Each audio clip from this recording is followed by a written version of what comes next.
buenas tardes. Me corresponde dar la bienvenida a todos los que aquí estáis y al mismo tiempo tengo que decir que es para nosotros, lógicamente, un enorme honor el acoger la presentación de este 15º informe del Observatorio de la Actividad de la Justicia.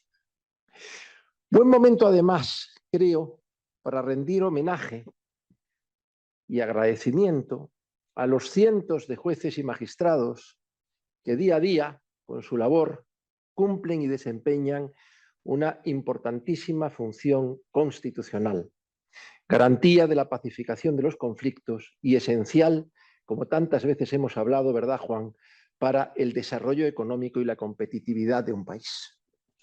Y tiene esto que ver con el tema de este año del observatorio, que es un tema de los temas centrales, la previsibilidad de las decisiones judiciales. En un mundo globalizado, eso de la globalización lo que significa, por decirlo de forma muy simple y en una de sus manifestaciones, es que nuestros mercados están a la mano de otros operadores económicos y que para poder evitar los efectos negativos que eso puede tener, hacen falta modelos de crecimiento que tengan razonables niveles de competitividad y de productividad. Y la competitividad y la productividad tienen mucho que ver con dos manifestaciones de eso que denominamos la arquitectura oculta del progreso, en expresión de Cándido Pazares, que a mí me gusta repetir, y que tiene que ver con el derecho. Las normas y la aplicación de las normas. Las dos cosas son absolutamente esenciales. Claro, eso es lo que conforma la calidad institucional de un país. Y como elemento o factor clave de la calidad institucional está la seguridad jurídica, y la seguridad jurídica depende mucho de la aplicación uniforme de las normas jurídicas por todos los jueces y tribunales. Lo que menos entiende la gente es cuando un mismo asunto parece ser resuelto de forma distinta por distintos órganos judiciales. A veces incluso por los mismos, aunque haya alguna diferencia en su composición para evitar aquello de la discriminación del artículo 14. Siempre me llamó la atención una frase que escuché a Díaz Picasso allá por el año 83, cuando se celebraban las jornadas de la Dirección General de lo Contencioso del Estado y hubo unas jornadas sobre el Poder Judicial. Él se encargó de una ponencia sobre la jurisprudencia. Y la expresión, perdonad, pero me la recuerdo de memoria, decía algo así como que el pilar básico de una teoría de la jurisprudencia es el respeto al precedente judicial como respeto a la idea de la justicia a través de la igualdad. Me parece que resume muchas de las cosas que tratáis en el informe del observatorio, porque la calidad institucional y la seguridad jurídica es un valor económico y es un factor de competitividad en un mundo globalizado, sin duda alguna. Y ponéis de manifiesto en el informe ese círculo pernicioso en donde el retraso en las decisiones judiciales y la diversidad de soluciones a casos similares generan incremento de la litigiosidad que determina falta de seguridad jurídica, que a su vez provoca un incremento de la litigación en masa. Ese círculo pernicioso es el que hay que cerrar de forma absoluta. Y también planteáis mecanismos para la solución de uno y otro. Yo desde los mecanismos que llamáis desde dentro del sistema judicial siempre he pensado que hay que seguir en la línea de reforzar el papel de la jurisprudencia, el papel del Tribunal Supremo como órgano judicial superior en todos los órdenes, salvo en materia de garantías constitucionales, como dice el artículo 123 de nuestra Constitución, y el valor de la jurisprudencia y su fuerza vinculante. Pero junto a esto, me parece que hay otro elemento absolutamente esencial que tiene que ver con la pata normativa. Con la pata normativa. Vivimos en un mundo con muchas y muy malas leyes. Con muchas y muy malas leyes. La política se concentra en política legislativa. Se ha impuesto una concepción legislativa del derecho. Cuando cambian los gobiernos, cambian las normas. Se ha perdido un valor esencial en la configuración más tradicional de la ley, que es la estabilidad normativa. Y la estabilidad no solamente sirve para que los ciudadanos se adhieran a los valores del legislador, sino también para poder dar tiempo a que se consoliden líneas de jurisprudencia que sirvan de guía para la aplicación previsible de las normas. Creo, por tanto, que es importante recuperar ese factor de la estabilidad. No sé si adoptándose por los titulares diversos de los poderes normativos, claro, porque tenemos que hablar en nuestro Estado compuesto y cada vez más complejo de muchos titulares de potestades o poderes normativos. La adopción de un plan de calidad de las normas, una mayor coordinación entre las legislaciones o las leyes del Estado y las de las comunidades autónomas, que en muchas materias están descoordinadas y determinan mayor dificultad en la aplicación de las normas. Bueno, yo termino para no exceder del tiempo que me ha dado Cristina y para dar la palabra a Cristina, que es auténtica motora e impulsora desde la Fundación Aranzadi La Ley, a cuyo patronato me honro en pertenecer desde hace algún tiempo, de este Observatorio sobre la Actividad de la Justicia. Gracias.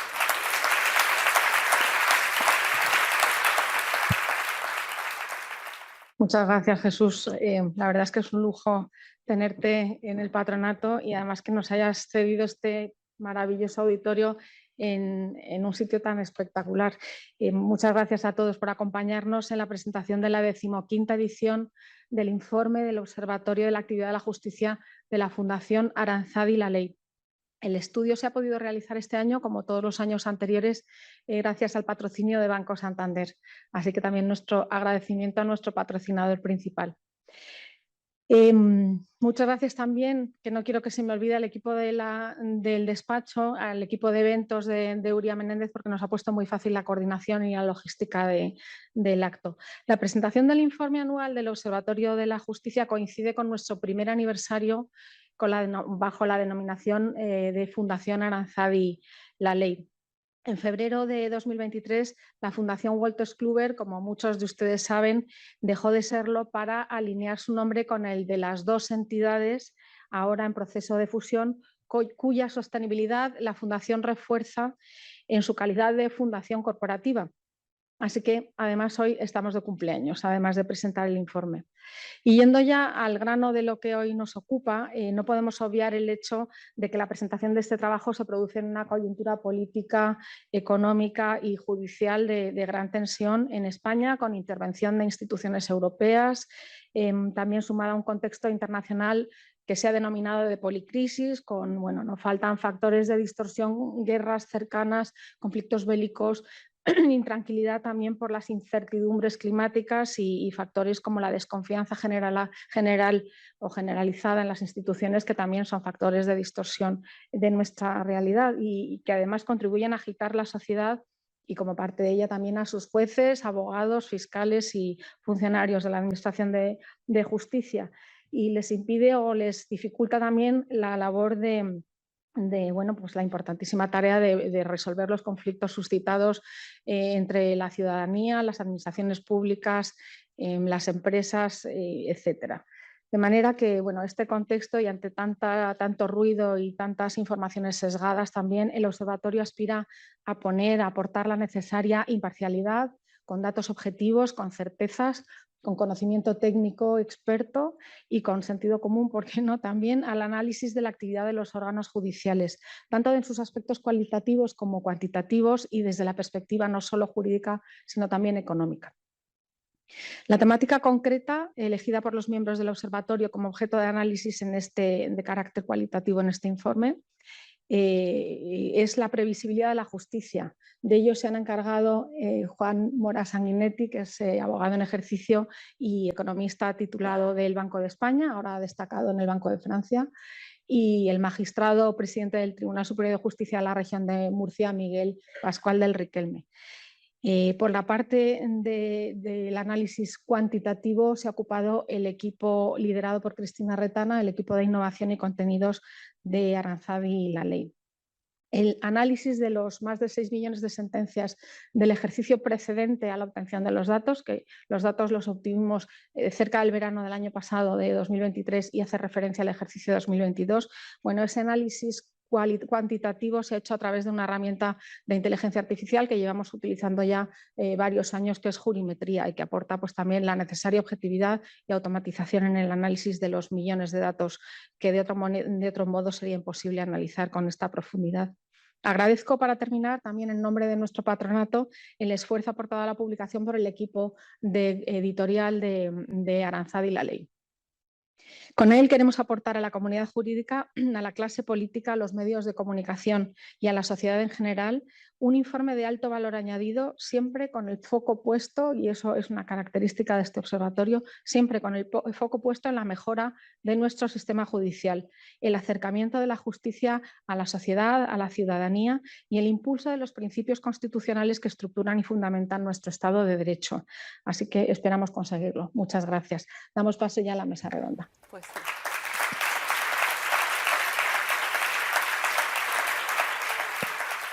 Bueno, buenas tardes a todos y muchas gracias por estar aquí con nosotros. Es la 15ª edición del Observatorio de la Actividad de la Justicia y es verdad que desde hace tiempo no hacíamos una presentación presencial, con lo cual para nosotros es un verdadero placer poder estar aquí físicamente y poder, bueno, pues presentar cuáles son esos indicadores y ver un poco ese análisis, yo creo, verdaderamente interesante de la previsibilidad, ¿no?, de la actividad de los juzgados y tribunales. Vamos a empezar primero viendo un poco el resumen de los principales indicadores que se analizan normalmente en lo que es el informe, en la primera parte del informe. Hay 10 indicadores de la actividad que son analizados y seguimos su evolución periódicamente. Los indicadores fundamentales están ahí, se analizan desde todos los ámbitos. A nivel general, cuáles son esas tasas, que vamos a ir viendo las principales de ellas, obteniendo siempre y analizando pues, fuentes de información como es la justicia dato a dato del Consejo General del Poder Judicial, pero también analizando el detalle a través de la herramienta de analítica jurisprudencial predictiva Jurimetría, que es la que nos permite, bueno, pues dar una visión completa y detallada, no solo a nivel central, sino a nivel incluso de tribunales concretos y cuál es la evolución que han tenido.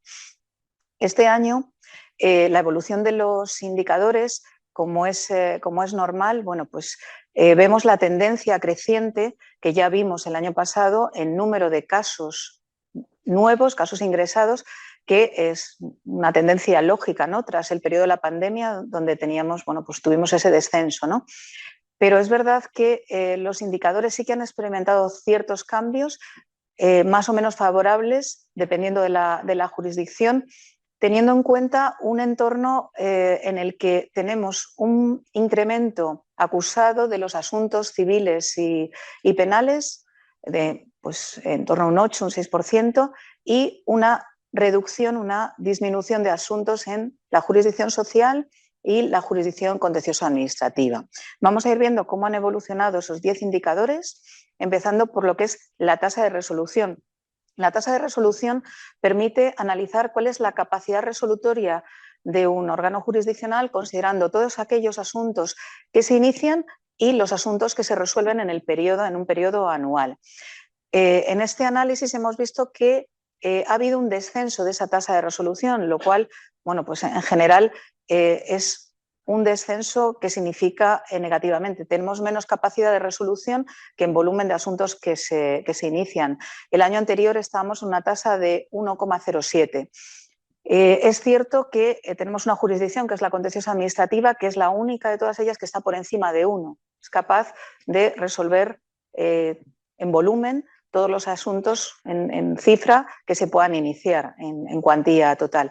Hay una capacidad insuficiente, como vemos, para resolver todos los asuntos que se ingresan, pero es cierto que hay un incremento, ¿no?, en los asuntos resueltos frente a años anteriores de un 2,1%, y también hay un incremento en los asuntos en global que se inician, ¿no?, de un 6,5%. Ahí vemos un poco la diferencia entre las diferentes jurisdicciones y, sobre todo, bueno, pues esta evolución que vamos a ir viendo también en el resto de indicadores. Si vamos al análisis de lo que sería la tasa de congestión, que lo que nos permite es ver un poco pues, esa capacidad, ¿no?, ese volumen de asuntos que tienen que tramitar, porque no es solo un dato numérico entre lo que se ingresa y lo que se resuelve, sino que además tenemos que tramitar asuntos que se inician en años anteriores. se resuelven otros asuntos y esa capacidad que tienen los órganos jurisdiccionales nos da una tasa de congestión que en este caso ha aumentado frente a años anteriores. Teníamos un indicador de 1,66 y ahora estamos en un indicador de 1,70, es decir, realmente con ese aumento que hemos visto del número de asuntos, pues la capacidad al final y la congestión se ha incrementado. ¿Vale? Ha habido 6, como ha mencionado Cristina Sancho, ha habido más de 6, casi 6,5 millones de asuntos resueltos y un total de 1.667.000 sentencias dictadas a lo largo del año, que supone realmente pues, un incremento frente al año anterior. Es cierto que las diferencias entre una jurisdicción y otra pues hacen que sea diferente, ¿no? Esa tasa de congestión. Es la jurisdicción contenciosa administrativa la que tiene mayor congestión en este caso. Si analizamos el tercero de los indicadores, que es la tasa de litigiosidad, aquí estamos analizando un parámetro que es el volumen, el número de asuntos judiciales que se inician en relación con el número de habitantes, ¿no? Es una tasa que identifica por cada 1.000 habitantes pues cuántos asuntos, cuál es ese volumen de litigios que se inician. Ha habido un aumento también. Estábamos en una tasa media en el año anterior de 130 y ahora estamos en 186, luego el incremento es sustancial.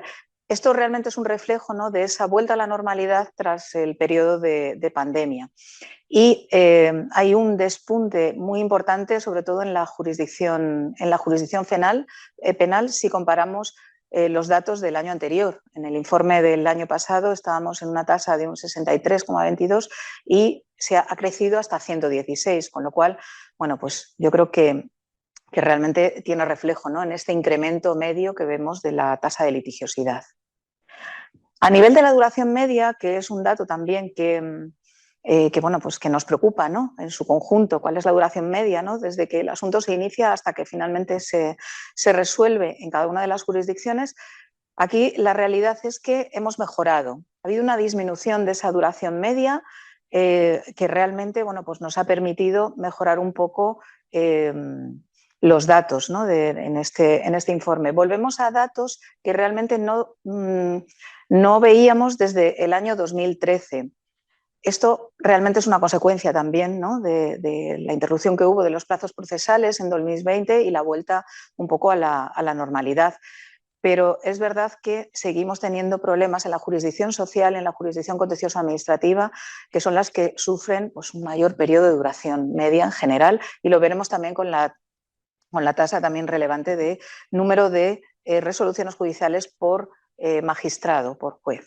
¿Vale? Esa es un poco la tendencia. En este caso, pues vemos un poco cuál ha sido, ¿no?, esa tendencia decreciente que se incrementó y que ahora vuelve a ratios y a datos un poco más normales.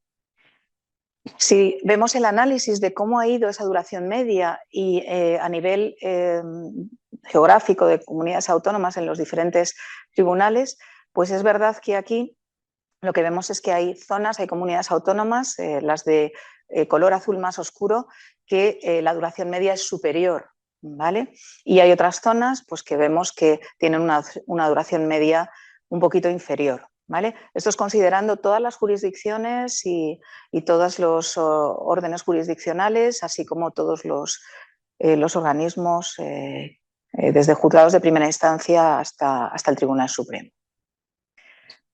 Tenemos otra tasa también que se analiza en el informe, que es la tasa de pendencia. Se trata de analizar cuál es la proporción de los asuntos que están pendientes de resolver. Es decir, es la relación de todo lo que está pendiente, ya sea de lo que se ha ingresado, de lo que procede de años anteriores y todo lo que en ese año se ha podido resolver o tramitar. Aquí tenemos un aumento de esa tasa de pendencia que también es... Bueno, lo podemos ver en ese gráfico, ¿no?, que ha evolucionado un poquito para arriba. Teníamos el año anterior 0,66 y ahora estamos en 0,70. Si bien es cierto que ha habido en torno a 135.000 asuntos adicionales con respecto al año anterior que se han resuelto por encima del año anterior. Pero es verdad que veníamos de unas cifras, ¿no?, de incremento también del número de asuntos ingresados. Un dato muy interesante que mide un poco pues, cuál es la carga de trabajo, ¿no?, de los jueces y magistrados. Aquí realmente bueno, pues, hemos pasado de 310 a 306 con una pequeña disminución, pero y tenemos un dato yo creo bastante interesante, y es que está aumentando una cifra que parecía bastante estable inmutable en los últimos años, que es la cifra de jueces por cada 100.000 habitantes, que estaba en 12,1, estamos ahora en esa cifra frente a 12 en años anteriores. La jurisdicción social, como ocurría en años anteriores, es la que tiene mayor cantidad de sentencias por juez, en concreto 382. ¿Vale? Que es, como vemos, pues una diferencia importante, siendo la jurisdicción penal, como vemos, la que tiene menor volumen de sentencias por magistrado juez, 197, y estando pues, muy a la par la jurisdicción civil y la contencioso-administrativa. Estos son los indicadores que el informe analiza con mucho mayor detalle del que podemos ofrecer hoy aquí. El informe está accesible. Se puede descargar, se puede analizar tanto los indicadores, el análisis de los indicadores, como el trabajo que ahora nos van a comentar los expertos que están conmigo. Y también hay un tema que yo creo que puede ser interesante, y es que todo este panel de indicadores también está desglosado no solo a nivel global, sino a nivel de cada una de las jurisdicciones, de cada uno de los diferentes tribunales, pudiendo ver pues, qué está ocurriendo, por ejemplo, en los juzgados de lo mercantil en general, en un ámbito geográfico concreto, incluso cuáles son los indicadores en cada uno de los juzgados y tribunales que hay en España, en todas las jurisdicciones, accesibles a través de la herramienta Jurimetría. Entonces, recomiendo también que, bueno, para un análisis mucho más profundo y detallado, con todos estos parámetros se puede acceder a la herramienta. Y damos paso ya al interesante tema que analiza realmente pues, el tema de la previsibilidad o la falta de ella en algunas ocasiones, y sobre todo su incidencia en la seguridad jurídica, tanto en los aspectos jurídicos como económicos, que yo creo que es un tema que, bueno, pues que nos preocupa enormemente, y creo que el análisis que se ha hecho rigurosamente y con todo tipo de detalles pues, es algo bastante recomendable para su lectura. Doy paso a Miguel Pascual del Riquelme para que nos comente un poco todo este detalle. Muy bien. Bueno, en primer lugar, muchísimas gracias tanto a Aranzadi La Ley como a Uría Menéndez, que nos acogen en su caso y que nos organizan en el otro. Anualmente venimos acompañando el informe del Observatorio de los Indicadores de la Actividad de la Justicia con un informe complementario. En los últimos años nos hemos encargado Juan Mora y yo mismo, eligiendo un tema que nos parecía que podía ser relevante o interesante. Y en este caso, este año, la temática elegida es precisamente esta que les han comentado, la previsibilidad de la respuesta judicial, la seguridad jurídica. Tenemos un problema, ya lo han percibido. Este año al que se refiere el informe del observatorio, la litigiosidad se incrementó en un 6,5% y la pendencia en un 4,5%. Esto no sería un problema si fuese algo puntual que hubiese ocurrido este año, pero no es así. Desde los últimos años asistimos a una, creo que podemos llamarlo, insaciabilidad de la demanda de servicios judiciales y al mismo tiempo una incapacidad sistémica del sistema judicial para dar respuesta a esa demanda. Tenía unos gráficos de la evolución, pero les doy un dato aislado.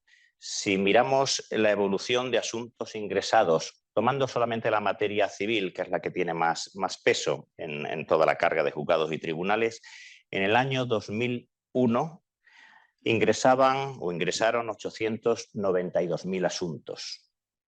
22 años después, el ingreso en esa misma jurisdicción y materia es de 2.809.000 asuntos. En este tiempo se ha multiplicado por 3 el número de asuntos que han ingresado solo en la jurisdicción civil y solamente en los juzgados de primera instancia. Y si vamos a la pendencia y tomamos ese mismo periodo temporal, nos encontramos con que en 2001 los juzgados y tribunales arrastraban una pendencia de 661.000 asuntos. Hoy, a finales de 2022, la pendencia es de 1.917.000 asuntos.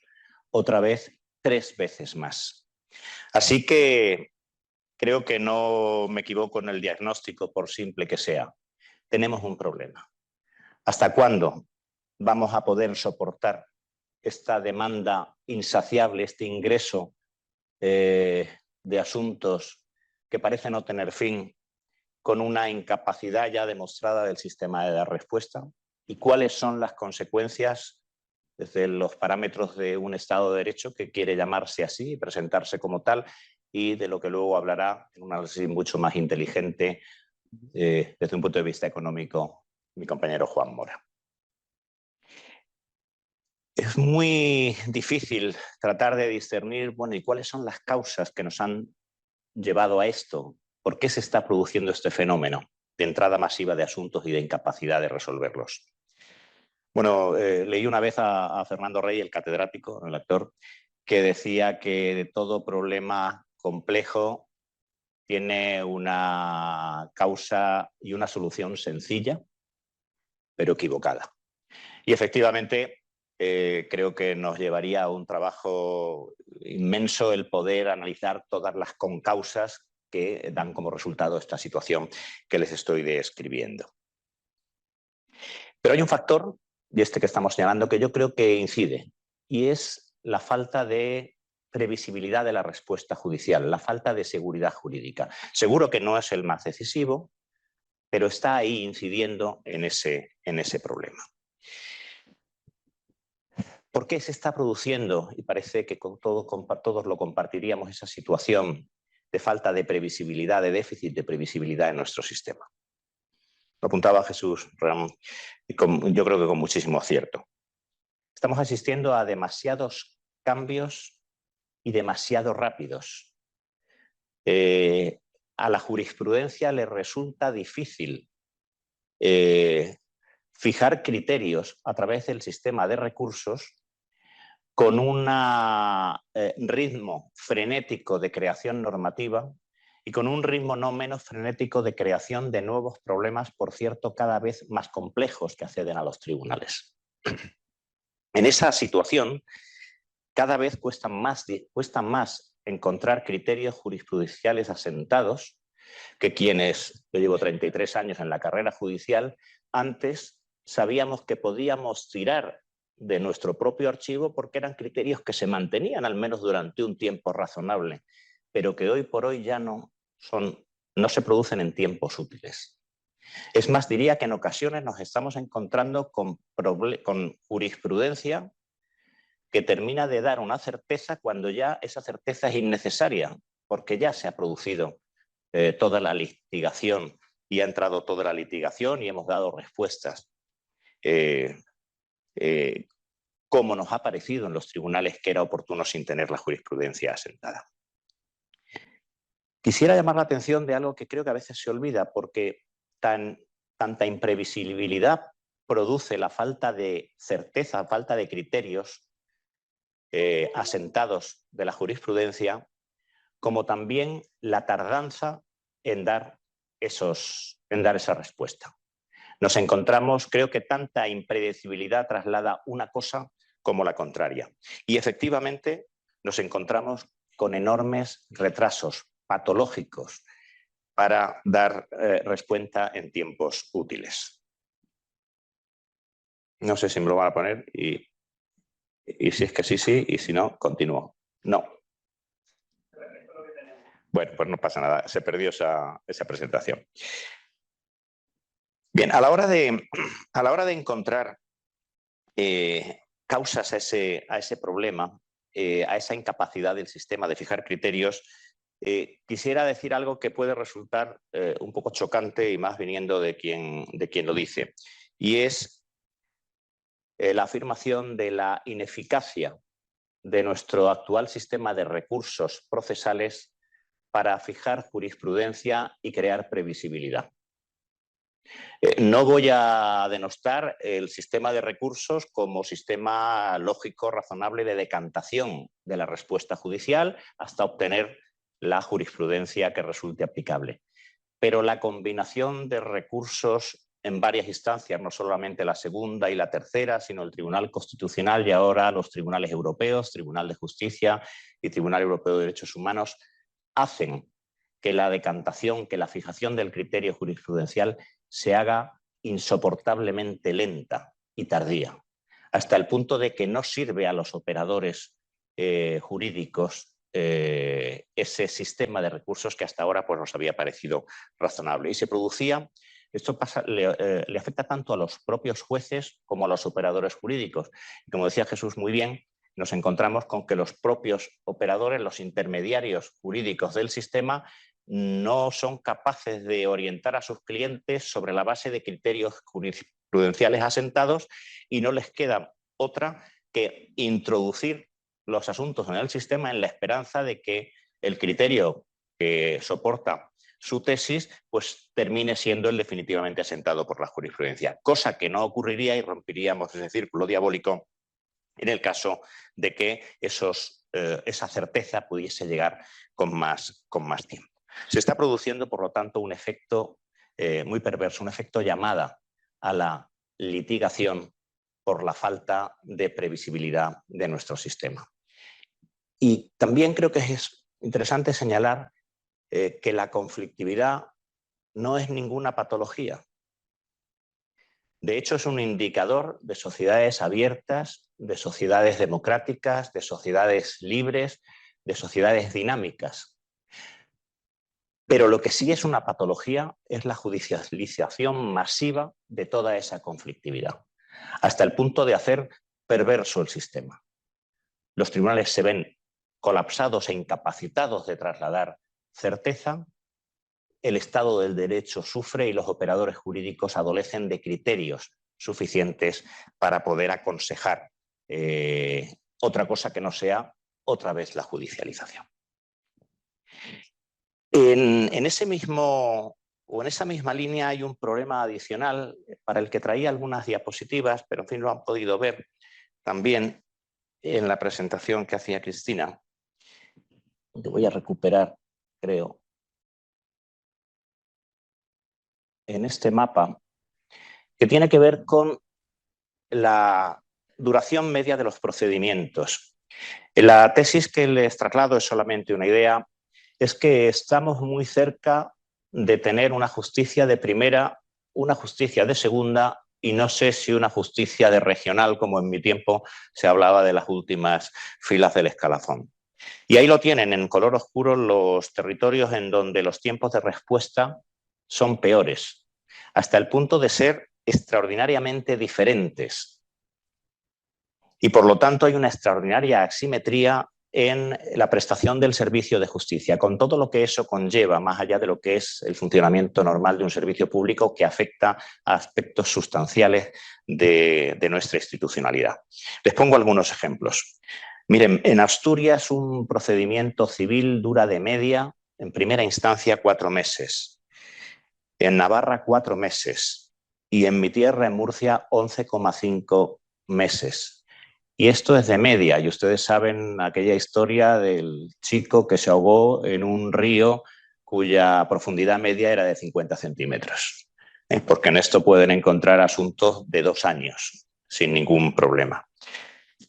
Esto en procedimientos civiles. En procedimientos penales se pueden encontrar también diferencias entre Cantabria, una media de 3 meses, o nuevamente mi tierra de 11 meses. O Castilla-León, con 12 meses. En los procedimientos en primera instancia en contencioso, Cantabria 6 meses, La Rioja 7, Navarra 6, Islas Baleares 17 y Cataluña 12. Y si van a lo social, pues se encuentran también que frente a Asturias y Canarias con 7 meses, Andalucía invierte 16 meses en dar la primera respuesta en los asuntos sociales, seguido muy de cerca por Islas Baleares y otra vez Murcia por 12. Así que efectivamente tenemos más o menos seguridad jurídica según qué territorios, y la tutela judicial es más o menos efectiva según qué territorios. Y creo que eso es algo, si queremos mantener la idea de un Estado que se presenta y se defiende como tal, un Estado que sea capaz de dar una respuesta diferente a esta situación que que les estoy trasladando. Es difícil pensar en qué hacer, porque lo que no vamos es a dinamitar desde dentro del sistema de recursos, pero seguramente sí fuese posible identificar algunos mecanismos o instrumentos o palancas adicionales, algunos más extravagantes que otros, pero verán que útiles, que podrían permitirnos obtener mejores rendimientos en previsibilidad. Estas palancas, estos instrumentos, estos mecanismos se pueden encontrar tanto desde fuera del aparato judicial, y se encargará de ello Juan, como dentro del aparato judicial. Y me gustaría citarles brevemente, en 3 o 4 minutos, algunos de ellos. Uno, es necesario incrementar los mecanismos de unificación de criterios dentro de los propios tribunales. Lamentablemente, y se lo digo porque es que lo percibo así, y sé que esto es algo que no le gusta a mis compañeros de la judicatura oír, pero cuanto más descendemos en lo que es el escalafón judicial, en la pirámide judicial, más resistencias encontramos a la unificación de criterios. Es en los tribunales superiores donde hay instrumentos legales que permiten la unificación y no los hay en la instancia. Pero no es eso lo grave, es que la cultura, la sensibilidad y la disposición de los magistrados es mucho mayor a la unificación de criterios en los tribunales superiores que en los inferiores. Les confieso, si no lo cuentan fuera, que asistir a una junta de jueces de primera instancia en la que hay 17 jueces defendiendo 17 posiciones se convierte en una auténtica batalla campal en la que nadie está dispuesto a ceder nada. Y eso choca con actitudes con las que luego, sin embargo, sí nos encontramos en el Tribunal Supremo, por poner un ejemplo, pero también en algunos otros tribunales colegiados. Voto particular a la sentencia 523-2023 de 29 de junio, muy reciente, voto particular de Antonio del Moral, que les leo. Vaya por delante no solo mi respeto y lógico acatamiento, sino también mi admiración y orgullo corporativo por la calidad y altura del debate que ha conducido al criterio que plasma la sentencia mayoritaria del Pleno de la Sala Segunda. Pese a su fortaleza, no han conseguido que claudicase en mi posición. Me siento obligado a exteriorizarla por una única vez. A partir de ahí, sin reticencia alguna, asumiré el criterio emanado del Pleno en los asuntos en que me enfrente jurisdiccionalmente al mismo problema. Yo pondría esto en letras de oro en las salas de juntas de los jueces, porque efectivamente no es esa la cultura o la sensibilidad que les reconozco que fluye y que es un tema cultural que deberíamos resolver. Y sin embargo es posible. Quizá algunos de ustedes recordarán en el año 2014 la Junta de Jueces de Primera Instancia de los jueces de lo mercantil de Barcelona, que decidieron convertirse, motu propio, en un acuerdo que fue avalado luego por el Consejo, en un tribunal de instancia. Y decidieron que determinadas materias especiales que ellos identificaban como especializadas iban a ser sometidas por el juez del caso al conjunto de los compañeros y iban a acatar el criterio mayoritario, sin perjuicio de dejar constancia de que discrepaban o no de ese criterio. Bueno, pues el potencial de promoción de la seguridad jurídica, de la certeza, es extraordinario. Algunos otros cosas que se pueden hacer, instrumentos, son absolutamente sencillos y sin embargo no los tenemos. La divulgación de aquellas ocasiones en las que sí se unifican criterios, muchas veces en los plenillos de las audiencias provinciales o en el pleno no jurisdiccional del Tribunal Supremo. Los criterios no permean al resto de compañeros y muchas veces tampoco a los operadores jurídicos, que siguen a ciegas acerca de cuál es un criterio que sin embargo ya está fijado de antemano. En este sentido, mecanismos tan simples como que el Tribunal Supremo distribuye sus resoluciones que considera de interés a todos los jueces de forma masiva, hacen que estos criterios lleguen masivamente.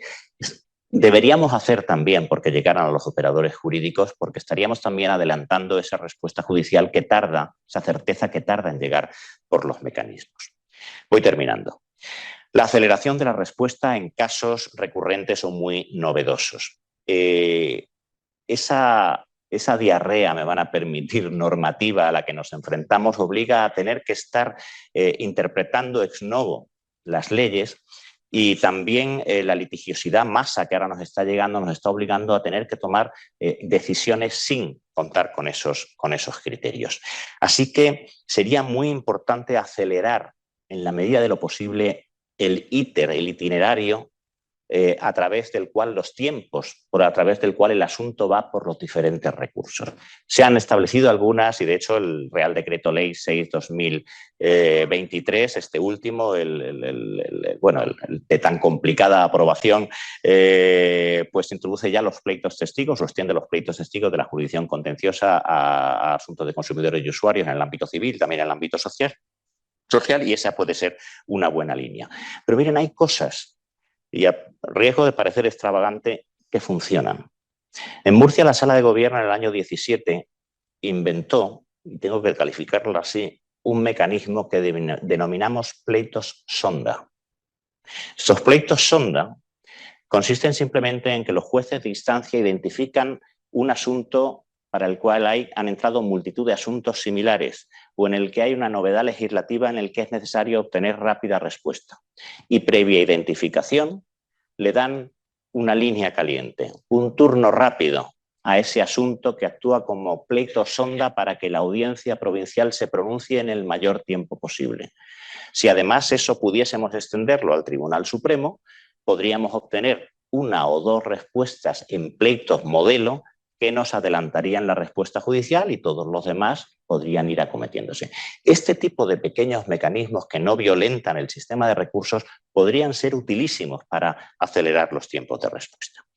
Una idea más, la especialización de órganos judiciales. Es algo que resulta muy antipático también entre la judicatura, pero yo les traslado mi absoluto convencimiento de que no la especialización, la hiperespecialización de jueces nos dará mayor calidad, mayor coherencia, mayor previsibilidad y un ahorro de recursos humanos de los que hoy, como saben, carecemos. Y por último, la organización colegiada de todos los órganos judiciales. Es lo que se plantea en el proyecto de ley de eficiencia organizativa que llevamos esperando ya 3 o 4 años y que, bueno, decayó con motivo de la abrupta finalización de la 15ª legislatura, y nos hemos encontrado con que todavía no lo tenemos, aunque anuncian que sí lo aprobarán en breve. Pero lo cierto es que tenemos hoy 3.803 jueces de primera instancia, y son ellos los que tienen que dar individualmente respuesta a todos los problemas de las novedades y de los asuntos novedosos y de las nuevas leyes y normativas que se producen sin tener esos criterios. Y ese número es un número extraordinariamente, desatinadamente alto, y que contrasta con lo que ocurre en Europa, donde hay apenas un montón, decenas de tribunales colegiados del tipo de los que se crearán, que serán en toda España 431 tribunales colegiados, en los que se integrarán los jueces unipersonales, pero que estarán organizados a modo de tribunales colegiados y en el que el fomento de los criterios unificados será mucho más fácil por la actuación proactiva que puede hacer el presidente de cada tribunal de instancia o de cada sección para ir unificando esos criterios. En cualquier caso, y con esto acabo, es mucho lo que nos jugamos. Está en juego, como antes señalaban, la igualdad ante la ley, la confianza ciudadana y la sostenibilidad del propio sistema de justicia. Y algo que le oí decir una vez precisamente al juez decano de lo mercantil de los tribunales que hicieron ese acuerdo del 2014 al que antes me refería, que cuando nos vino a contar a Murcia la experiencia nos dijo: hemos hecho esto porque estamos intentando que la Administración de Justicia no caiga en la irrelevancia por la incapacidad de dar respuesta a los asuntos que nos plantean. Muchas gracias.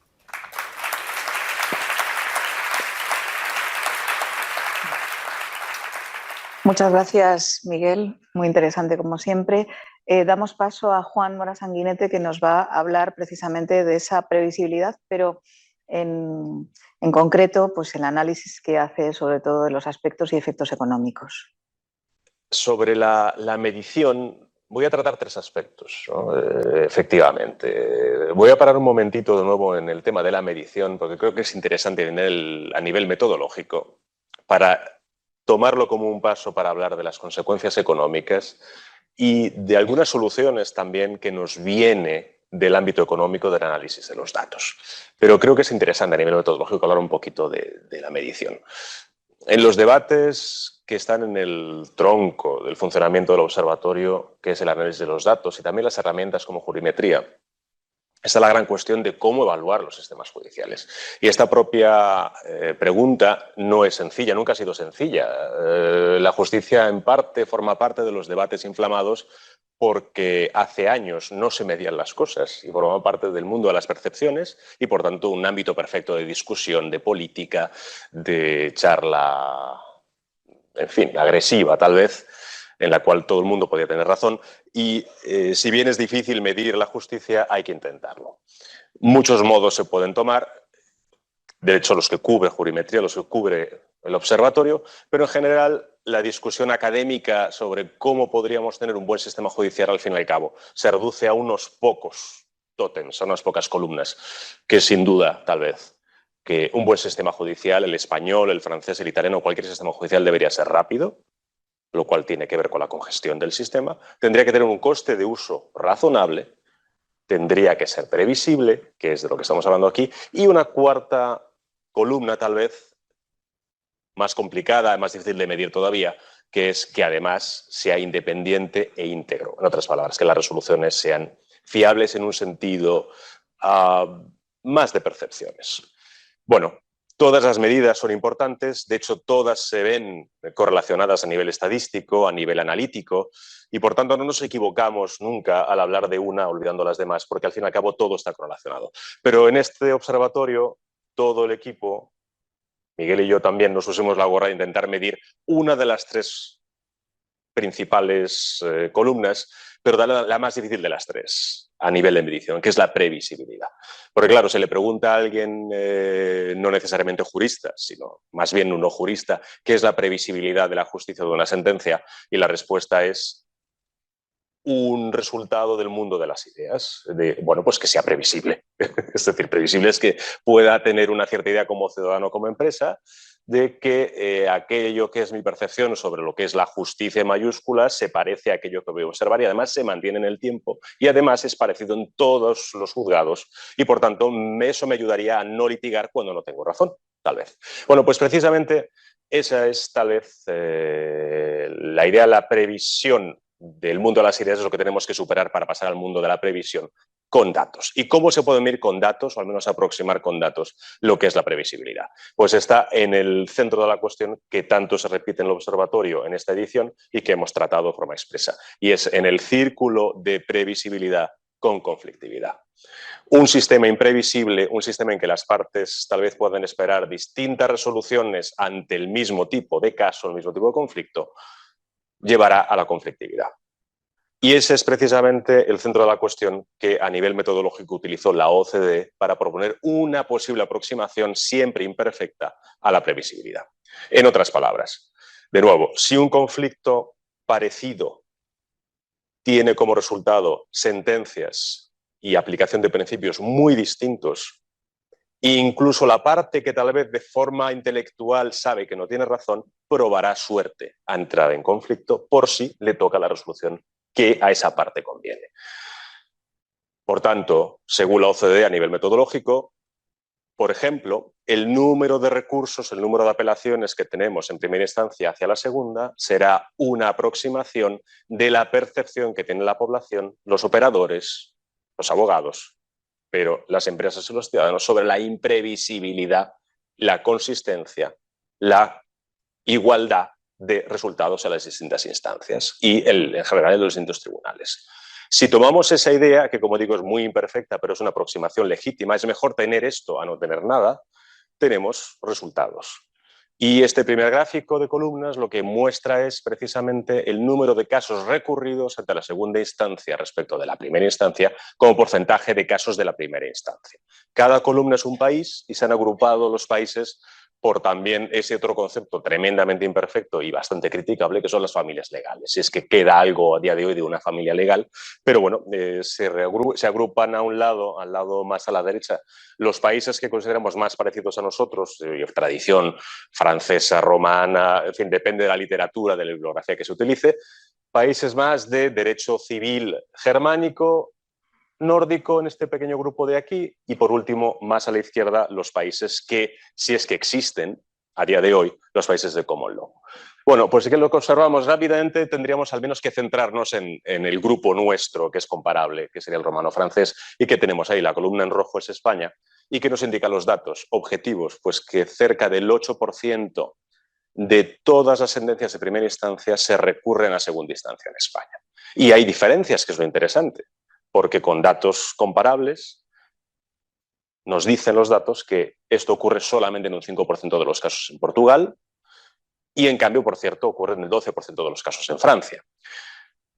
Eso sí, comparamos los datos a nivel internacional y observamos algo, y es que España estaría por encima de muchos otros países desarrollados, en especial todos aquellos que a día de hoy consideramos que podríamos agrupar en la familia common law. Bueno, esto es la botella medio llena, medio vacía.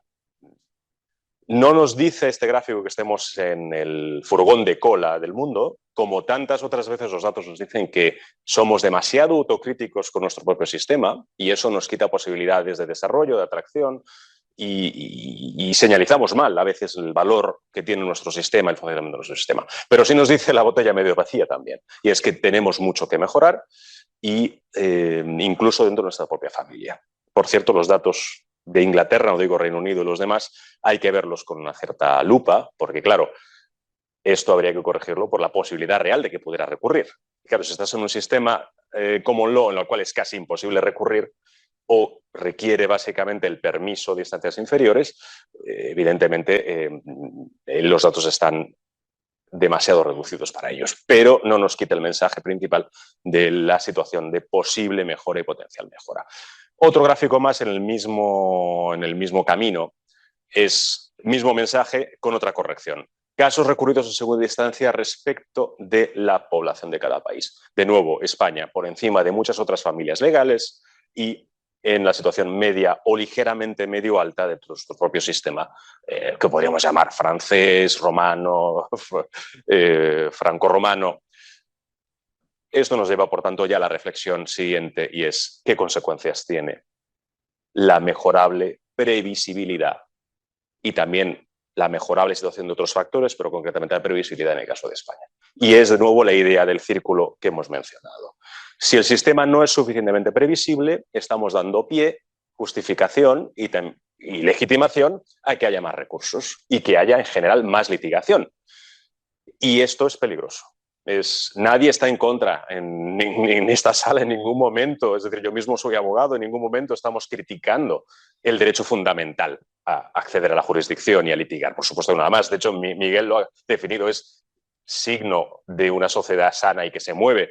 La cuestión es cuando es como medicina, no es too much of a good thing, ¿no? Cuando nos estamos acercando a una situación en la cual él deja de ser meritorio y litigamos por circunstancias que a veces no están justificadas en la base. Este gráfico de aquí es significativo porque nos hace un recordatorio analítico y es que España llegó a ser, en el momento de la gran recesión, el tercer o cuarto país más litigioso de toda la OCDE. Ahora estamos en niveles mucho más normalizados, como muestra el Observatorio de la Actividad de la Justicia, pero esto nos hace un anclaje histórico para indicarnos hasta dónde podemos llegar como país. Este gráfico de barras grafica cada país de dos maneras distintas. El número de litigios respecto de la población o el número de litigios respecto de su riqueza. Es normal que un país más rico o más poblado litigue más, pero si corregimos cada país por sus datos, por su población o por su riqueza, se te ordenan. Y esto es una gran sorpresa. Nadie esperaría que España estuviera ahí y allí está. Bueno, pues es un recordatorio del peligro. ¿Y qué peligro es este? Pues que los países que más litigan, por ejemplo, por su falta de previsibilidad, son países que necesariamente, estadísticamente, son más lentos. Y aquí empiezan los problemas económicos, los problemas para la abogacía a nivel estratégico, los problemas para las partes, los problemas para la empresa. Sabemos seguro, dentro de lo que la estadística nos da como seguridad, que son los típicos niveles de confianza, sabemos que es muy significativo que los países que tienen más tasa de litigiosidad, por ejemplo, por su falta de previsibilidad, son países que son también más lentos, muy claramente a nivel estadístico. ¿Y esto qué nos significa? Pues significa separarnos del mejor estándar judicial que nos podría dar el propio país. Y si España no está en el mejor estándar posible, por ejemplo, cuando Miguel ha comentado casos concretos de Asturias o Navarra, por ejemplo, como ejemplos de las Españas a distintas velocidades, que no debería ser porque es un poder central del Estado, pues la falta de acercamiento a ese mejor estándar en España hace que perdamos hasta un 7% de emprendedores. La falta de seguridad jurídica, que de esto se trata, hace que muchos, por ejemplo, jóvenes posibles emprendedores no emprendan, como es natural, por miedo. Es decir, ¿o es que acaso en nuestras vidas no nos enfrentamos a conflictos? Si tú te sientes poco protegido por el sistema, pues no emprendes o emprendes en otro lugar. Es natural hacerlo así. Se pierden estadísticamente hasta un 7% de emprendedores, que esos son menos servicios, menos ideas frescas, menos competencia, menos presión para las empresas viejas y menos tecnología, porque son las empresas más jóvenes y las nuevas ideas las que empujan la tecnología de un país. Y además perdemos en media, ya no los emprendedores, sino en media, perdemos hasta cerca de un 3% del crecimiento del parque empresarial. Las empresas crecen menos. Y por cierto, ¿qué problema, por ejemplo, comparte España e Italia rápidamente como gran bombilla roja en todo el sistema? Que tenemos pequeñas empresas. Somos los países con las empresas más pequeñas. Pues, ¿quién diría que la justicia hay que empujarla para bien? Porque eso ayuda a eso, a resolver los grandes problemas económicos de España. Continúo. Estrategias. Miguel ha comentado ya, y Cristina, los muy posibles diversas estrategias desde dentro del propio sistema a la visión desde fuera. Como vamos a compactarnos para tener un debate posterior, solamente voy a hablar de 3 ejemplos con gráficos de todas estas medidas. Una de ellas, de hecho, ya lo ha comentado Miguel. Una posible medida que hay que discutir, la especialización. En este ámbito, en ninguno, pero en este ámbito, por supuesto, nunca vamos a simplificar. El debate de la especialización no es un debate para nada fácil. De hecho, es un debate que está tremendamente caliente y abierto incluso en Estados Unidos actualmente. La fórmula mágica económica, desde el punto de vista del análisis económico, que siempre parece que la especialización es buena, esa especie de verdad universal no funciona, siempre. Pero la idea mágica, por lo que sabemos de los datos a nivel de comparación internacional y para España, es precisamente lo que ha dicho Miguel. Tal vez no la especialización, pero la hiperespecialización en algunos ámbitos concretos. Por ejemplo, el mercantil, es decir, de verdad partir el ámbito de conocimiento, de verdad, en muy buena especialización, los países que se han embarcado en ello han conseguido menores tiempos de resolución. Este gráfico de puntos muestra y grafica países, los países de la OCDE, también subraya las familias, de nuevo, muy imperfectamente, pero las familias, y claramente muestra de forma significativa a nivel estadística que los países que han hiperespecializado lo mercantil han conseguido, al menos en esas materias, de verdad, resoluciones que llegan más rápidas a las partes, a las empresas, a los ciudadanos y, por supuesto, al sector jurídico, que es el que mueve, al fin y al cabo, todo este sector. Bueno, pues ahí tenemos una posible fórmula, pero siempre con cuidado, porque también tenemos experimentos estadísticos en los cuales la especialización no ha funcionado. Pero tenemos un caso de hiperespecialización que sí que ha funcionado y que nos lleva a buenos resultados. Otra idea. Bueno, en alguna ocasión este tipo de gráficos a mí se me han definido como los gráficos del terror. Vamos a ver. Intentar medir la regulación. Es una palabra, pues no es una palabra española, hablo de derecho escrito, hablo de normativa, pero déjeme que use la palabra regulación porque está como más de moda a nivel internacional. Medir la regulación no va contra nadie, es medir y proporcionar indicadores sobre algo. ¿Qué nos dice la información que tenemos? Bueno, pues España se está acercando a la, de nuevo una palabra poco adecuada, producción normativa de 12.000 actos, reglas, normas, leyes, normas con menor rango que la ley, hablamos de todo el derecho escrito, 12.000 normas nuevas al año. España viene de una producción, de nuevo una palabra, como digo, poco adecuada, de los años 80, de 3.000 normas nuevas al año. Estamos produciendo, publicando 4 veces más normas que los años 80. Es natural que los operadores se pierdan, las empresas se pierdan, naturalmente, los ciudadanos se pierdan, pero hasta que los jueces y los magistrados estén maravillados por una situación en la cual hay tantos cambios normativos que requieran ser entendidos por la jurisprudencia. Este gráfico, a modo de ejemplo, simplemente muestra también la realidad de la rotura del mercado, hasta cierto punto, que también genera probabilidades de error a la hora de invertir como una empresa. Cerca del 65-70% de todas las normas que publica España ahora mismo son de niveles autonómicos y locales. Es decir, es un mercado cada vez menos integrado. Y además, cada autonomía, por ejemplo, y aquí no hay nada contra nadie, es medir y publicar datos. Cada autonomía, según pasan las décadas, tiene un propio sistema de gestión de su propia normativa. Tenemos datos objetivos que relacionan estos fenómenos también con la cada vez peor redacción de las normas, con mayor congestión judicial. Lo tenemos a nivel de datos. Y última, transparencia. ¿Qué más podemos hacer? Bueno, podemos pensar en la especialización.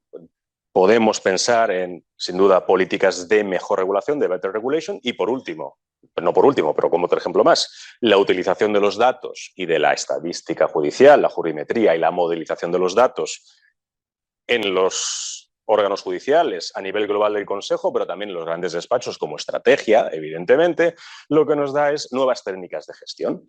Y precisamente una nueva técnica de gestión es precisamente las ondas que ha comentado Miguel. Pero es que este gráfico es anterior a haber hablado con Miguel. Este gráfico es anterior a haber hablado con Miguel sobre las posibles ondas. Este gráfico identifica una nueva técnica de gestión que es posible hacer con datos y con modelización estadística. Y es los países, de nuevo, nube de puntos, los países que han sido capaces de introducir aquello que se conoce como la identificación temprana de casos largos o problemáticos, son los países que precisamente a lo largo de su historia han conseguido reducir de forma más significativa la duración de sus procedimientos. Muy claramente. De nuevo, los datos es un capital enorme que podemos utilizar para hacer las cosas mejor en justicia y mejor la previsibilidad. Y muchas gracias.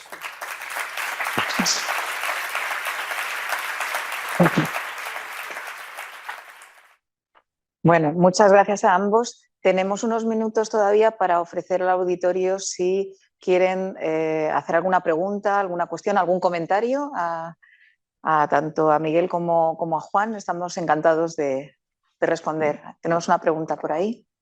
Sí.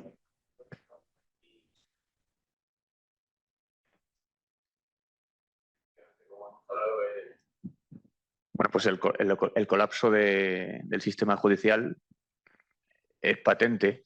A mí me hacía mucha ilusión cuando veía eso de 8,4 meses, porque decía, ojalá sea verdad, ¿no? Y Madrid no era de las peores. Yo tengo un proceso en el 70 de Capitanaya que se entregó la Semana Santa pasada y me han dicho que antes de esta Semana Santa esperan incoarlo, que van bastante bien, que han mejorado mucho, ¿no? Entonces, eso está muy bien. Pero las estadísticas son bastante perversas a veces y sobre todo cuando entra la inteligencia artificial. Yo, por ejemplo, si hago una estadística de todas las tareas diarias que me toca hacer y apunto que me preparo el café, me lavo los dientes, me ato los zapatos, llevo a mi hijo al colegio, hago la compra, tiro la basura y luego resulta que no voy al despacho a trabajar, a sacar el sustento que saca adelante a mi familia, pues tendré un 99,9% de éxito, pero habré fallado en la más importante. Entonces, bueno, entiendo que esto estará bien calibrado y nos lo tenemos que creer, pero el sistema de inteligencia artificial que ha ayudado a obtener todo esto, ¿cómo se ha calibrado realmente para los plazos, para todo este tipo de mediciones? Bueno, si os parece, respondo en este caso yo.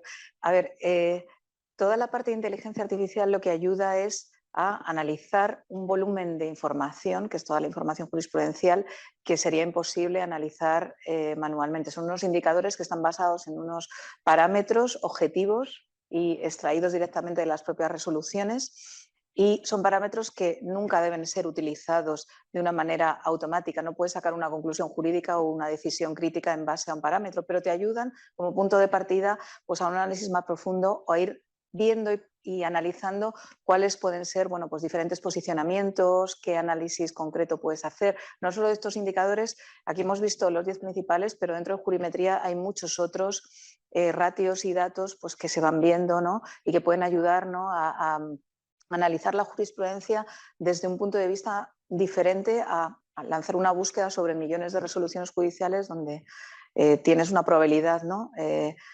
Más reducida de poder llegar, ¿no? a aquella argumentación adecuada al caso. Pero son parámetros siempre objetivos y basados en información que consta en las propias resoluciones judiciales. No sé si, Miguel, quieres aportar algo más. Bueno, es sabido que los datos sometidos a tortura terminan confesando cualquier cosa. Esto para empezar.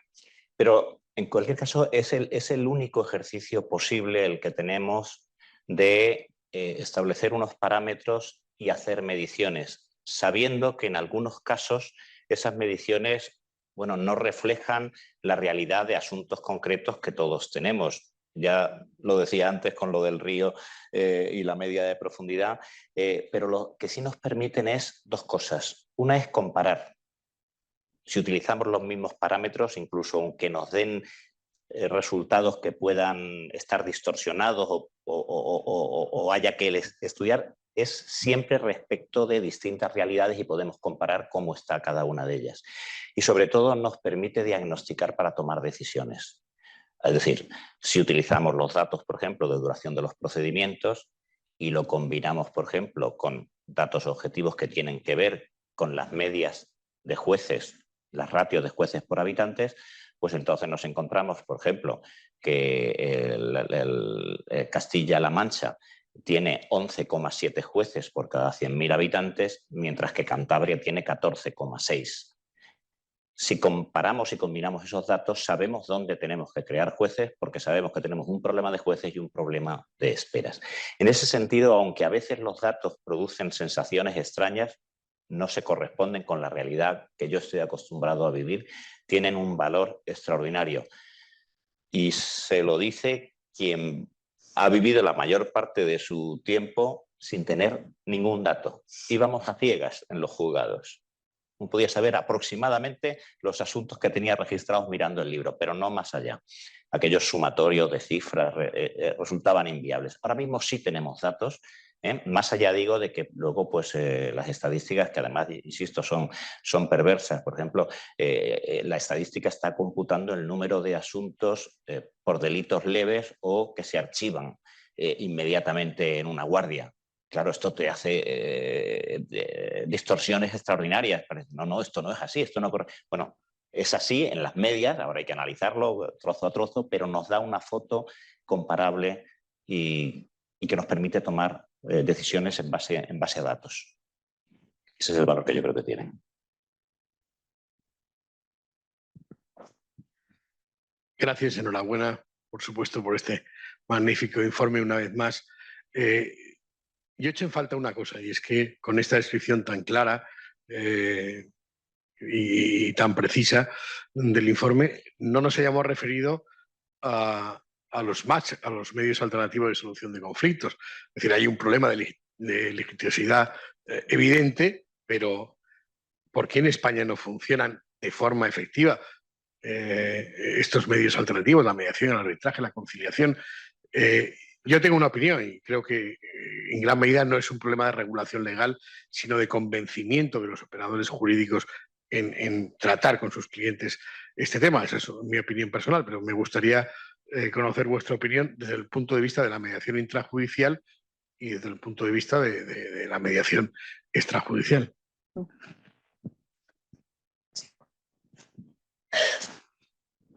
Le va a costar trabajo encontrar un convencido de la mediación intrajudicial más que yo. No solo por un problema de sostenibilidad del sistema judicial. Sí, no podemos soportar las cargas de trabajo y esta ya es una razón bastante para que encontremos alternativas al litigio, para resolver esa conflictividad. Pero además de eso es que la verdad que creo que nuestra sociedad, la que tenemos, se comporta de una manera adolescente e inmadura. Creamos problemas, pero externalizamos la resolución de conflictos y los costes de la resolución de los conflictos, los externalizamos al resto de la sociedad. Yo creo que es un problema cultural, de cambio de paradigma que por alguna razón no termina de correr bien. Las frases nos vemos en el juzgado es la única que se nos ocurre cuando tenemos un conflicto. Creo también que digamos que, a pesar de que los estatutos de la abogacía insisten que los abogados tienen que ofrecer las alternativas y los servicios, creo que la abogacía no termina de visualizar, y seguramente con razón, las ventajas de una mediación que está deficientemente regulada, en la que todavía no se ha generado confianza, que los mediadores son de calidad son difíciles de encontrar porque no ha habido mercado en el que experimentar. Ahí tenemos problemas de cambio de paradigma, de cambio cultural importante. Creo que tienen también, y esto saben ustedes mucho más que yo, con la percepción que los operadores jurídicos puedan tener de la rentabilidad de acudir, de la rentabilidad para sus propios despachos de acudir a la jurisdicción o de acudir a la mediación. La mediación debería cobrarse tanto, sino más que la litigación, porque el servicio que se presta a mí es más satisfactorio para el cliente. Pero, en fin, esto requiere de una serie de cambios que son culturales, que son de mercado y que además a mí se me escapan. ¿Qué es lo que sí se puede hacer y estamos haciendo? Los legisladores tienen que establecer los mecanismos para los medios alternos de resolución de conflictos y, como sabe, la ley de eficiencia procesal, la que también decayó y que ahora se ha metido en parte por el Real Decreto Ley 6/2023, preveía la justificación previa de haber intentado un ADR, ¿no? Esto no ha pasado al Real Decreto y sigue, por lo tanto, en el archivo pendiente de salir, y saldrá o no saldrá, y además es complicado que eso tenga una efectividad de modificar o cambiar el mercado. Bueno, yo creo que tiene un arma secreta, que es el tema de las costas, pero en fin, es un tema complejo que yo creo que nos excede, donde a lo mejor sí se puede incentivar la salida extrajudicial a los conflictos. En cualquier caso, desde los tribunales lo que estamos intentando es promover la mediación intrajudicial, derivando a servicios de mediación intrajudicial. En Murcia tenemos el único unidad de mediación intrajudicial que forma parte de nuestro organigrama y forma parte de nuestra carta de servicios. Tenemos a 100 mediadores, 100, trabajando para nosotros en mediación, en un sistema que creamos y que tiene también su déficit, entre otras cosas porque es pro bono, y esto a los mediadores con razón no les gusta. Pero en cualquier caso es un sistema que ha generado una comunidad de aprendizaje y un íter formativo, porque lo que estamos es tratando de provocar forzadamente en el mercado lo que el mercado de manera natural no producía. Es decir, buenos mediadores que ofrezcan servicios de mediación interesantes porque se han experimentado y han ganado experiencia, y además trasladar a la sociedad ese cambio de paradigma. Si en los tribunales derivan a mediación es porque los jueces confían en ella y los abogados les están acompañando y nos están acompañando. La semana pasada cumplimos 10 años de la oficina de la unidad de mediación y son muchos los abogados en Murcia donde se ha percibido, y te lo dicen ellos abiertamente, el cambio positivo hacia estos otros mecanismos. Lo absurdo es que tengamos que derivar los asuntos ya judicializados cuando la solución tendría que venir en mediación judicial.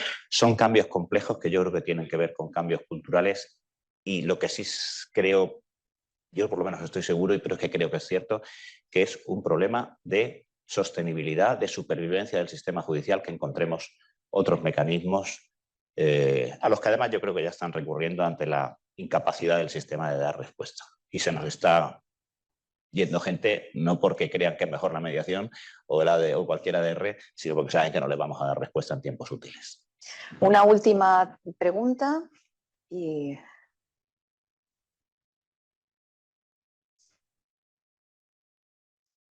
Sí, yo quería preguntar una cuestión. A mí me ha parecido muy, muy interesante el diagnóstico y me ha, sobre todo porque he visto algún dato que me ha parecido sorprendente, que desconocía, pero en la terapia a aplicar me ha sorprendido sinceramente no oír una palabra, que es dinero.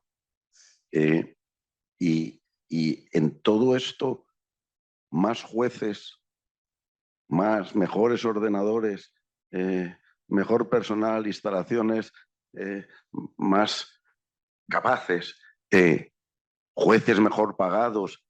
Esto no tiene nada que ver, o tiene poco, o es marginal, no sé. Esa es la pregunta un poco, ¿no? Yo creo solo una introducción en el observatorio. También cada año lo que intentamos es dar unas pinceladas sobre una temática concreta especial. Por eso muchos de los temas no tratamos absolutamente todos, sino que vamos especializándonos en aquellos que vamos viendo que son relevantes. Pero es verdad que bueno, son temas, yo creo... Yo, si queréis... Pues no quería decir una cosa, aparte de adherirme a lo último que dice de mayor sueldo de los jueces. No, quería decirle que en otros informes sí hemos tratado más el tema de los medios, pero también es verdad, o creo que es verdad, que la solución incrementalista no está ofreciendo soluciones, porque antes le hablaba de que hay 3 veces más de litigios, 3 veces más dependencia, y lo que no he dicho es que hay 4 veces más jueces que los que había en el 2001. Y no podemos con ello. No sé si es una cuestión de exponencial, pero lo cierto es que yo creo que deberíamos trabajar más en los aspectos internos de nuestro funcionamiento. Yo creo que hay que hacer reformas clarísimas en la forma de despliegue en el territorio, planta, demarcación y el concepto absolutamente nuevo. Tenemos 431 partidos judiciales, son solo 20 menos que los que había el 21, que los que se crearon el 21 de abril de 1834. Seguimos con el mismo modelo de despliegue en el territorio. Tenemos que cambiar la estructura y los mecanismos de funcionamiento de los tribunales, que ahora mismo son puramente adaptativos. No hay inteligencia organizativa detrás de los juzgados, simplemente sobreviven las avalanchas de trabajo. Y creo que las reformas de las leyes procesales y la revolución tecnológica son absolutamente básicas y fundamentales. Vamos parcheando, pero no podemos. Y todo eso requiere de algo de lo que adolecemos, y sin ello no lo vamos a conseguir. Y es un pacto de Estado que tenga al menos una durabilidad de un medio o largo plazo, en el que sepamos qué es lo que vamos a hacer en los próximos 25 años y nos pongamos a hacerlo. No cambiar cada 3 o 4 años con planes estratégicos de duración de 2 o 3 años, pues no nos lleva absolutamente, no nos lleva a esta situación en la que nos encontramos. Perdón, Juan, tú querías. Juan, seguro que quieres hablar sobre el dinero. Sobre el dinero, sobre el dinero. Hay otro hecho sorprendente del uso de las estadísticas y que también llama la atención, y es que parece que como que España gasta, o más bien invierte poco en justicia. Y en realidad, cuando se suman los presupuestos del Estado, por tanto hablamos de sistemas judiciales no transferidos, pero también los presupuestos de la Generalitat de Cataluña, la Junta de Andalucía, es decir, los presupuestos de las justicias transferidas, la suma del todo el presupuesto no es un presupuesto que sea inferior a la media de otros países comparables europeos. Con lo cual nos lleva la frase de la persona que nos dejó, el catedrático Santos Pastor, que decía que no por gastar más se llega más lejos en justicia, sino más bien tendríamos que ver cuál es el perfil de gasto y en qué se gasta o en qué se invierte. Y en eso España hace cosas distintas al resto. Por ejemplo, invertimos menos de ese dinero en justicia en general. Tradicionalmente se ha invertido menos en tecnificación y en ayudar con buenas herramientas al juzgador que en otros países. El tipo de perfil de personal que tienen los órganos judiciales, juzgados y tribunales, es un perfil de personal muy distinto al de otros países, sin entrar en polémicas.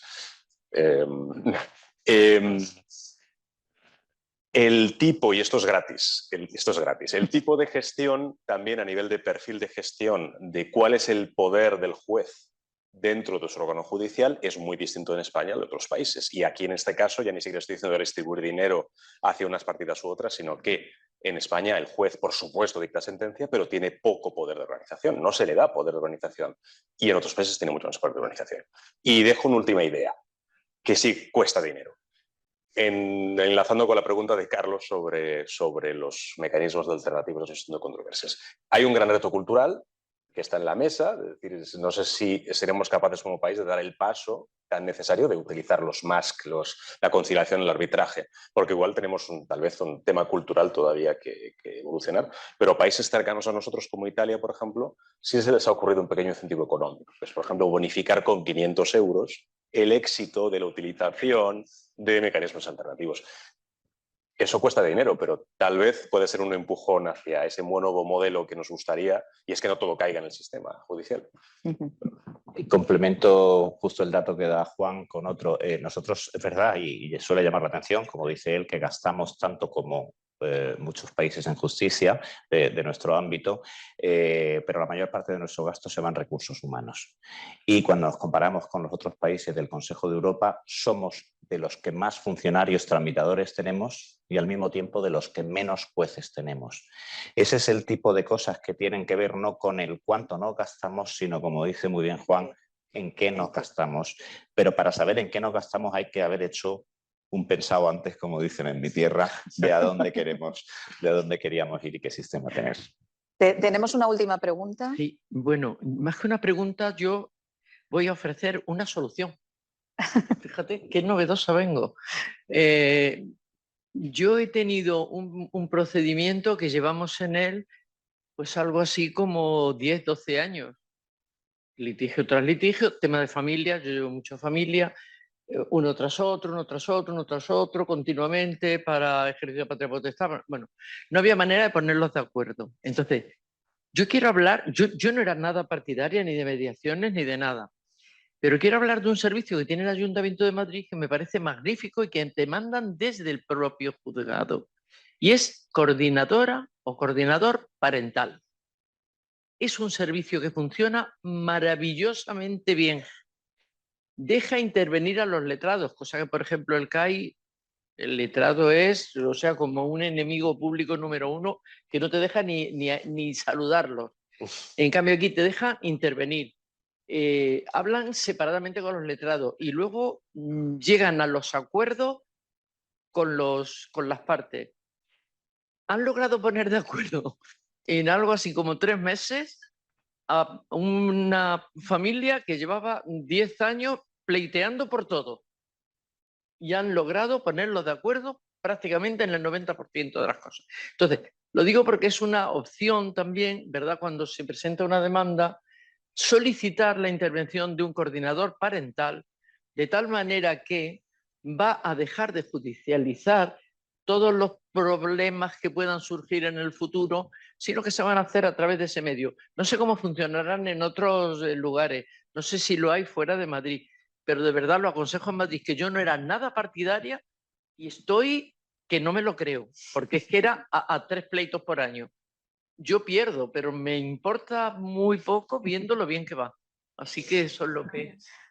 Muchísimas gracias. Recuerda que hay un vino. Sí, sí, sí. Bueno, pues yo creo que ya hemos cubierto con exceso el tiempo que nos habíamos programado. Yo creo que ha sido muy interesante. Muchísimas gracias, Miguel y Juan. Y gracias a todos los asistentes y, por supuesto, a Jesús por este auditorio tan magnífico. Y ahora pues nos invitamos a todos a una copa de vino español en la sala contigua. Muchísimas gracias.